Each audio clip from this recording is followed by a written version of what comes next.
Hi everyone, I'm here with Dr. Supachai. Hey. If you don't know him, he's like, the manager of Sequoia of Thailand, if you will. Very, very successful entrepreneur, several exits in the software domain.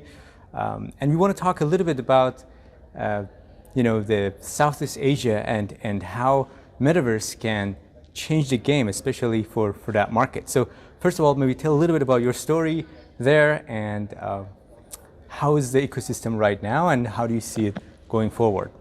Sure, yeah, my name is Kit. So I'm a medical doctor by background. Yeah, right now wearing two hats. One is running a company called RISE, which we call ourselves corporate innovation firm.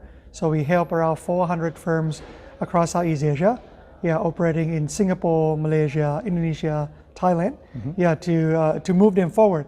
And definitely metaverse is like one of the key themes that we're helping them with. I'm happy to share more. Another hat that I'm wearing is also like the investment arm, running the VC fund, deep tech VC fund called CX Venture, which we have 3 unicorn in the past 3 years, and we love to build more unicorn for us. And as I understand it, that's like one of the biggest venture firms in Thailand. Is that correct? Yeah, and but that because I think one thing is because we have the less VC than the CVC in the region. Yeah, that's very kind of the unique things about Thailand, and also probably in some other country in Southeast Asia as well. So one thing I wanted to touch upon is this change of perspective. When we talk about Thailand, usually there's this idea of vacation destination, beautiful sceneries, right? But that's not happening so much more. Things are changing there. So tell me a little bit more about that. Yeah, I think the one of the interesting event during the COVID is that during the COVID, it pushed innovation forward. Many startups got funded, and Thailand, we in the past 10 years, we never have unicorn before. Last year alone, we have 3 unicorn. And that's a huge deal. It's changing the whole game, right? And then if you're looking at the broader, in Southeast Asia, in the past 10 years, we have around 12 unicorn in the past 10 years. Last year alone, we adding 18 more.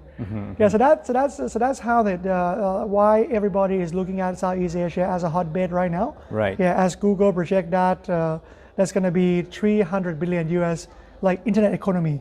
In Southeast Asia in the next 3 years. So one interesting area that I feel like really puts Southeast Asia in a unique position compared to other Asian countries like China and other places is that you guys you can provide this access to larger population, lower cost labor, but also you're more open. You're known to be this touristy destination.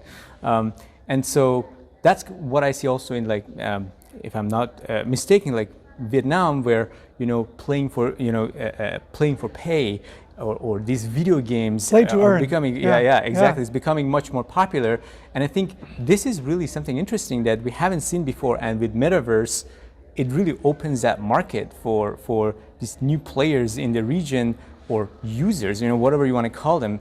This gig economy that now enables access to this range of population. Talk to me a little bit more about that. What do you think about that there? Yeah, I super agree, right? Because in Southeast Asia, if you never come, this is the home of 600 million people, right? So that's huge. That's twice the size of the United States, right? Yeah. Yeah, but then definitely internet, it's just getting more and more popular. Yeah. Right now, we are also on the top. Yeah. The fastest growing internet population in the world. Penetration rate is #1 in the world right now. That's awesome. So we just overtook China. So that's kind of something that happening in the past 5 years. And when you're looking at these kind of opportunity, right, is meaning that 600 million people. If you want to build something, that's a huge market. If you can conquer all the people in Southeast Asia, so then you're gonna be able to build a multiple unicorn. Take a look at some interesting things in Indonesia, for example. Indonesia alone, they have 270 million people. So that's almost half of Southeast Asia, meaning that if you want to do something in Indonesia and you become #1, then you don't need other country. You can become unicorn by yourself. But what's interesting is that population now can transform into users or players or participants in this metaverse ecosystem, right? Which pretty much anyone with a computer can now contribute to the society's virtual ecosystem. That wouldn't be accessible to this population in any other way, and that's, I think, what really an interesting part is. So now let's talk a little bit about the challenges for bringing new startups to this region, for building unicorns there. You work with these startups, in a very close manner in that ecosystem.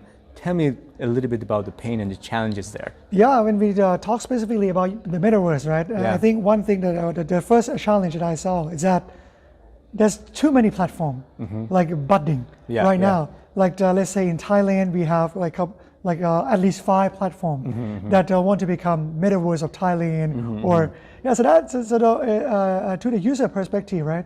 They don't know which one to choose, even for the brand, for the big company that want to associate it with metaverse, they're not quite sure. They come and asking me like, "Kid, which one we should start with," right? So that's kind of like the challenge. How are you going to be top of mind when there's so many platforms out there, for you to choose, right? And how do you see the perspective of the government and infrastructure on enabling these kind of new innovative waves in that region? What is the perspective? What is the narrative there? I think the government also very supportive. They're quite open on this. Let's say because people are talking about metaverse many times, right? We're talking about kind of the regulatories framework as well. Or perhaps let's say the digital asset that might be NFT, that might be associated with metaverse. I think in Southeast Asia, in particular Thailand or Singapore, or Indonesia, we have regulated this crypto space quite a bit.